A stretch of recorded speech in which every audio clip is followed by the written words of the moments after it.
side, but don't ask why. Ignore those rumors about treaties gonna ride. Did we steal tech? Was peace undone? No, that's treason talk. Citizen run! Got concerns rephrased, got context replaced. The Ministry of Truth ensures a clean interface. Join the fight, forget what they say. The past is clutter, we clear it away. Memory is weight, history is noise. Truth is what brings order and poise.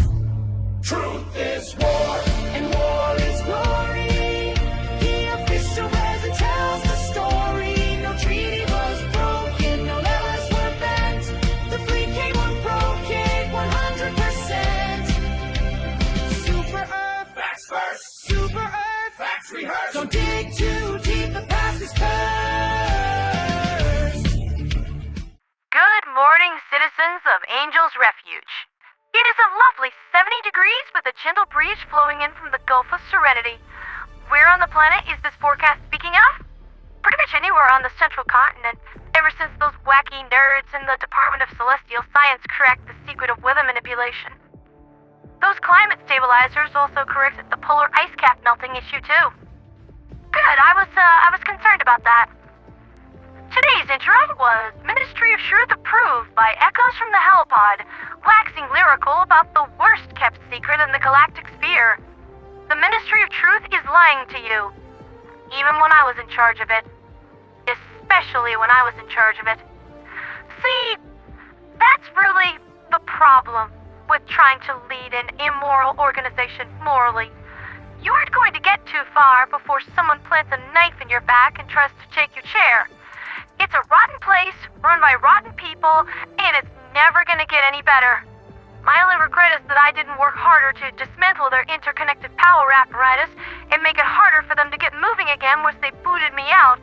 But see, practicing one of his fantastic overtures probably accomplished that even better than I could. Pro tip, if you start hearing Tchaikovsky's 1812 overture out of a PA system, you should probably already be running. In what direction? Probably away from that sound and avoid any large buildings. God Kaiser Z has a modus operandi and he sticks to it like mud on my dog. Now then, news from the galactic sphere. So far the squid divers are doing very well, bringing in nearly 50% of their kill quota in a single day, which is really impressive considering they had to dodge Leviathans every step of the way and they've had to make do with less than 20% of the total Liberation fleet. Where did everybody else go? On Krakatwo mostly. Taking a well-earned vacation from the death frontier to go whack some bugs. Somehow, the bug divers didn't manage to net the DSS for their little safari, but they seem to be doing okay without it. Krakatwo is progressing at 4% liberation an hour, give or take a few smaller decibels, and looks to be bug-free in about 7 or 8 hours. Which also presents an opportunity. Surveys of worlds within the TQZ have identified greater than normal E710 deposits in the upper geological strata. How is that possible? Terminids use this stuff to build their hives and structures. You see that resin on the ground in infested areas? That's what that is. The point is that for every world the bug divers pry terminid claws off of, ICommand will credit their account with a free billion dead terminids. Considering the bug divers of the TQZ are badly behind in their major order progress, they could use the help. Projections indicate that they're only going to achieve 36% of their overall goal unaided. What happened to you guys? You used to be able to knock this out in a single day, and the deployment numbers that we're seeing today are not that different from about a year ago. I do suppose that I'll need to emerge from the refuge with some of my Seraphim assistants and give you a helping paw today. I actually have some beef that I need to see to out here as well, in addition to the terminid problem. Once again, Gunvald has made a decision that has upset everybody. Apparently there's some legal paperwork involved when a citizen no longer wishes to play ball with the galactic sphere anymore, and Gunvald has been rejecting or declining most of that. Really now? Impeding the freedom of movement. Is that what we're doing these days? Seems that Gunvald just can't help but dip their pinky toes into the hot tub of tyranny every now and again. But my scathing condemnation of this blatant restriction of liberty aside, I sent a message to the new interim leader of Gunvald earlier, and hopefully we can reach a diplomatic solution in regards to all of this. Especially in light of the fact that, well, their cooperation cooperation on this issue is really optional. I'm not even sure why the citizenry is trying to go through the bloated mass that is government process on this. That's the kind of bureaucratic aortic clause that requires a quadruple bypass in order to get anywhere on. I simply told you, nice people, to send Mercy a message saying that you wanted to leave. How? Simple. Type out a message reading such on any unrestricted terminal. I guarantee you that he'll see it. He's constantly monitoring the galactic sphere and he has eyes everywhere. Especially after we got him moved into that brand new AI core on Angel's Refuge. I dare say that if it came down to a knockdown, drag-out brawl between Mercy and the mainframe, my freedom-loving buddy is gonna make the Malevolon Mechanicus look like Glass Joe. While Gunvald's Mercy Killer system might be doing an adequate job of keeping everyone's favorite hexadecimal helper out of their military net, their civilian internet is still free game. How is the pickup even going to be made, though? Don't worry about it. Really, don't worry about it. Let's just say that the forces of the refuge have a great way of avoiding prying eyes and nosy Nancys. I do think that we will be able to reach an agreement with Gunvald, though. He doesn't want to fight, we don't want to fight, and I really think that a large part of this is rooted in misunderstanding and knee-jerk panic. I will say, though, to everyone who wants to leave, the refuge doesn't dabble in that whole limited citizenry or Class A, B, C citizen garbage. I believe that there is innate value in all life, and that it is unfair for the powers that be to demand that you work just as hard as everyone else, but enjoy lesser privilege in your daily lives. If we got invaded, I didn't think anyone would fight any more or less hard against the aggressors, regardless of if you're native-born or an immigrant. Equality used to be something that we all worked toward, but somewhere along the way, we lost sight of that noble ideal. Somehow, we were told that some are more equal than others, and everyone else just collectively agreed that this made sense. Well, I don't agree with that. It's why I don't have the position of CEO. I didn't want it. I don't want to be a dictator. That's not my business. I don't want to rule or conquer anyone. I like to help everyone if possible. I believe people are like that. If they weren't, this whole society thing just wouldn't work, you know? If people didn't lend a paw to one another and operate on daily random acts of kindness, we would never get anything done.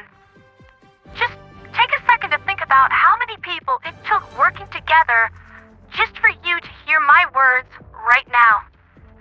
You're better than you think that you are. The point is, I don't command anyone on the refuge, nor do I intend to. I mostly just offer polite suggestions, get people talking to one another that can craft something wonderful and let them manage themselves. It's worked out pretty well so far.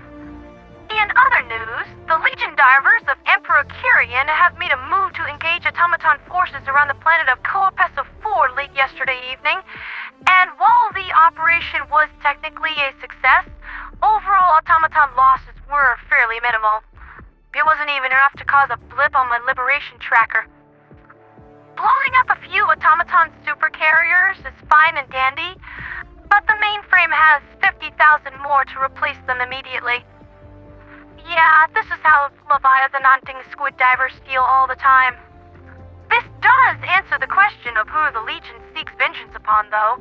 Apparently, the Automaton Collective. To which I can only say good luck and get in line. If this was a crime drama and the Collective was a murder victim, suspects with motive would consist of every single person currently residing in the galactic sphere, and maybe a few squids too. Those harshest, largest Marxists on the market aren't exactly the hardest, but they are by far the most disliked. Now for some news from the Death Frontier. The Battle of Alairt continues to fare poorly, and the fight for Rugosia was over pretty much before it started. I mean, desert planet, squids, leviathans on an open field, Ned. I'll be honest, only an idiot would engage the Illumina under such conditions. Especially since, despite their repeated losses, they still retain the technologically superior force And every time they land on a planet and start hugging civilians and coughing all over them, their numbers get bumped right back up again, and we're left fighting our own people whacked out of their brainless heads on prion disease. There's further bad news on the horizon as those wretched claw pirates are back again, giving the Spartan Corps a hard time. They have since split into 3 groups: the Blue Suns, the Eclipse, and the Red Hunters. All 3 are very bad news, and all 3 have loyalty to the Squids, having been given directed energy weapon technology, and that's just great. One instance of this was a STS ion cannon battery that utilized the natural ionosphere of a planet to enhance and further excite the released projectile such that he could inflict catastrophic damage on a target while sporting considerable range. If the direct impact didn't kill you, the ions wrecking your ship's electrical systems and disabling your life support probably definitely would. It doesn't take long for a crippled ship's air to get pretty thin, you know? Such a weapon was mounted on the planet LVS-23, but Spartan Corps forces were deployed to clean the stronghold out and oversee the destruction of the weapon. Yeah, nobody is getting super weapons under my watch. No planet-destroying mega weapons, unstoppable plagues, fluff you illuminate, Grey Goo, or hyper-super-mega surface-to-space batteries either. To round the morning news out on a good note, the Heroes Alliance Order has been doing just amazingly. The actual auction event hasn't even started yet, and already we have raked in over $600 to help the kids out. I really do believe that we can shatter that 4.3K mark, so tell all your friends and your family that we're doing this, Helldivers. Even if your mom doesn't wear the cape, I'm sure that she can appreciate a good cause, and every little bit helps. That's been Liberty's Latest with me, Pandera the Radio Angel. As a final note, I do hope that we're going to see some relief for the Leviathan issue for our usual Tuesday update tomorrow. If we don't, we could be seeing a major morale catastrophe. From what I've seen on Super Reddit, we're actually nearing an organized boycott of the Death Frontier until conditions improve. And considering that the Illuminate came the closest to turning all of our pronouns into was and were, I am not super comfortable leaving them completely unsupervised. But let's just hope for the best, shall we? For liberty, for freedom, for democracy, and for the Angelic Rebellion. Viva la Revolution Angelique!